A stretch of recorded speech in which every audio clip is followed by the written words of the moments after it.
On nage actuellement entre Molière et Alfred Jarry.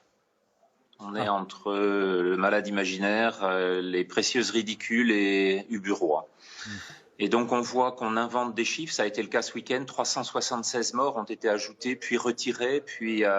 on comptabilise tous les morts de Guadeloupe d'une dizaine de jours sur la seule journée d'hier afin d'assurer les mesures et que les Guadeloupéens comprennent qu'il y a bien une réaugmentation, tout le monde le dit, personne ne le nie, une réaugmentation lente, progressive, c'est-à-dire que ce que l'on voit actuellement, c'est une réaugmentation liée au caractère de dépendance environnementale, une forme de saisonnalité qui est en train de revenir, et ce n'est pas du tout une deuxième vague, on n'a pas du tout le tsunami du mois de mars, et les mesures qui sont prises sont entre l'arbitraire, l'incohérence et l'approximation. Donc on est dans une forme de panique sur laquelle on continue à faire croire aux gens que la mort est prochaine, alors qu'il s'agit principalement d'une question de gestion, et gestion des flux hospitaliers, vous en avez parlé juste auparavant, mais également gestion de la crise. Très clairement, ce que l'on voit sur Marseille, c'est que le nombre de décès, le nombre d'hospitalisés en réanimation ne correspond pas aux mesures qui sont prises, et il faut donc,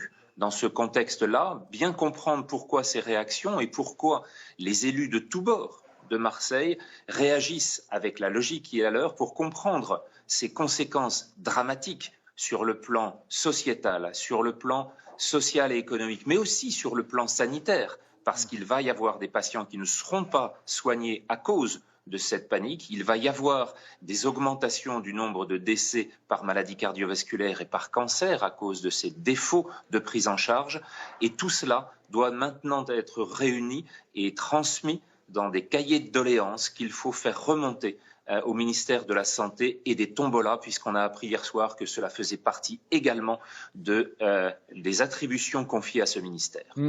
Professeur